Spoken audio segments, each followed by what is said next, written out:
Well, at this point, I hope you haven't gotten sick of me yet. You're probably rolling your eyes saying this guy's full of crap. And, the first two things I definitely do, but they can't be the reason that I'm not progressing. Well, maybe this one is.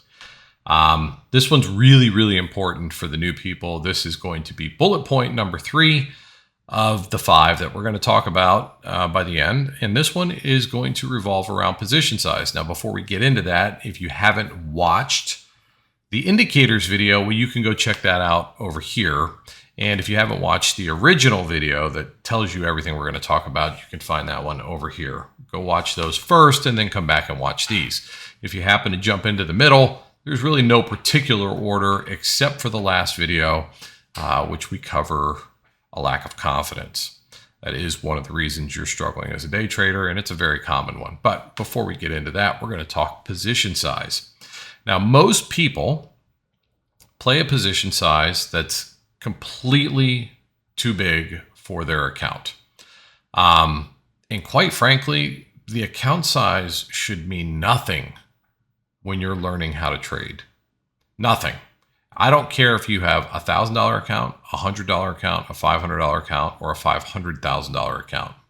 If you don't know how to trade, you owe it to yourself to play one contract at a time. Now, I know it's not exciting. You're not going to get rich doing it, but that's not the point. The fact that you're trying to get rich before you know how to do it is why you're going to lose more money than you're going to make and will be the reason you don't succeed as a day trader. So when we play too large, the emotions get triggered immediately. Because you know that if this thing goes south and you don't manage it properly, you might lose 80% of your account.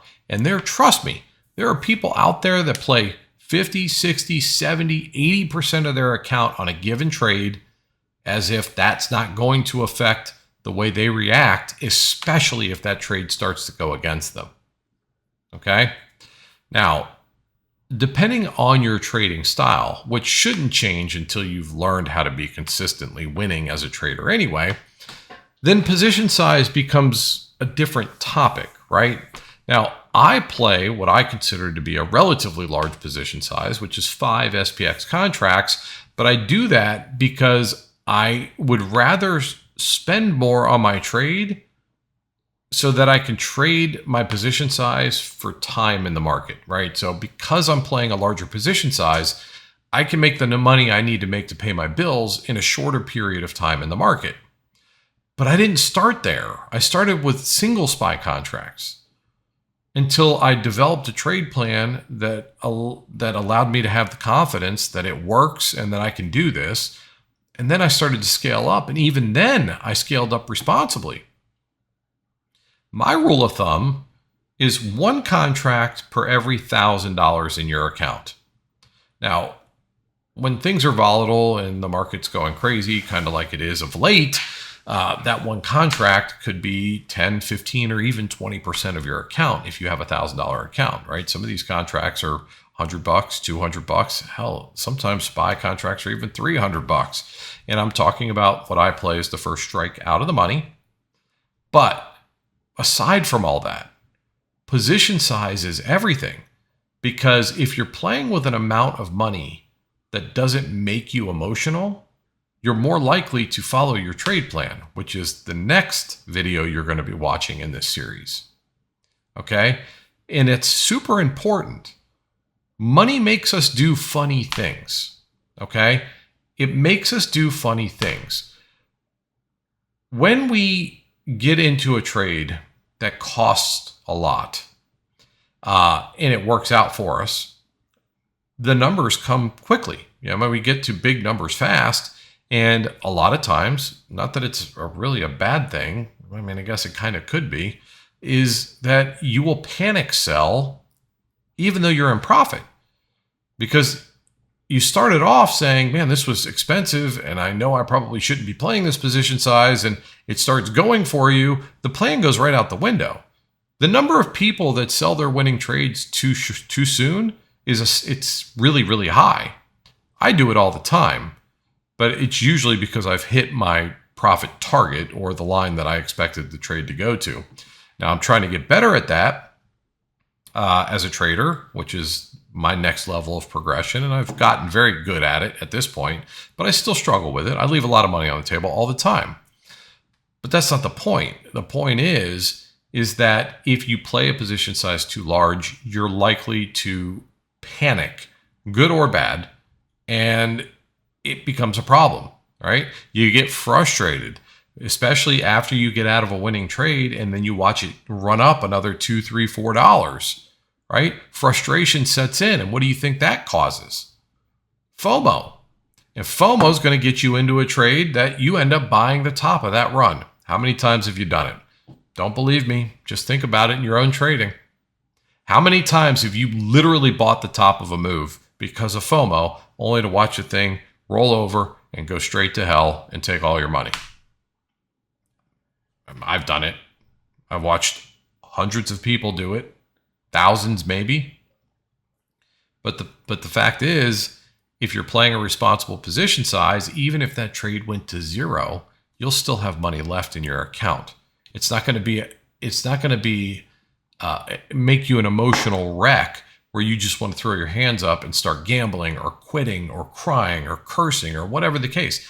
It sucks to lose money, but it sucks way more to lose a lot of money when you don't even know how to make any money yet. You cannot run before you know how to walk. The position size is that process. So use a rule of thumb.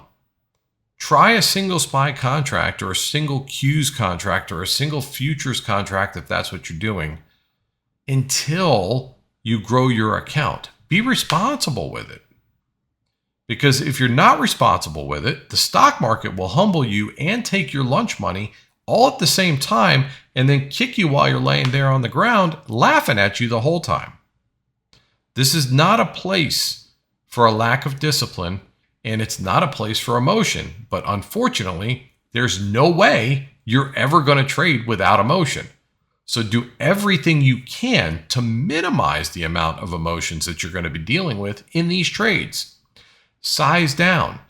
If you have gotten to the point where you're comfortably, confidently taking your trades at your current position size, scale to the next size up. And that's one more contract, not 3, not 5, not 10. You're not ready for that. Trust me when I tell you. If you go from one contract to 5, you're not going to make it. You're not going to make it. It's going to wreck whatever confidence you have gained, and it's going to take away all the profits you have made up to that point. Trust me. Mark my words. So scale responsibly. One contract per $1,000 gained. And then along that road, you will run into a situation where you get stuck at, say, a number, a mile marker, as I like to call them. You might make your way up to $3,000 in your account. You're trading 3 contracts, but you can't seem to get into or above $3,000. So what I want you to do in that point is reduce the size of your account, meaning take $800 out of your account, stay at three contracts, and build it back up to $3,000. Do that over and over and over again, and eventually you'll get past the $3,000 mark, and then you can scale up to one more contract. Okay? But please be responsible with your position sizes. You're not going to get rich doing this overnight, and hell, most of us are not going to get rich doing this at all. But you don't need to be rich. You just need to be able to pay your bills and maybe do some extracurricular things like go on a vacation every once in a while. Pay for your cars and your bills comfortably. If you aim to be rich, you're going to overdo it, and you're going to overtrade, and you're going to position up too quickly, and you're going to cause more backwards progression than forwards. So overtrading, indicators, and position size are all 3 factors that are preventing you from moving forward as a day trader. Okay?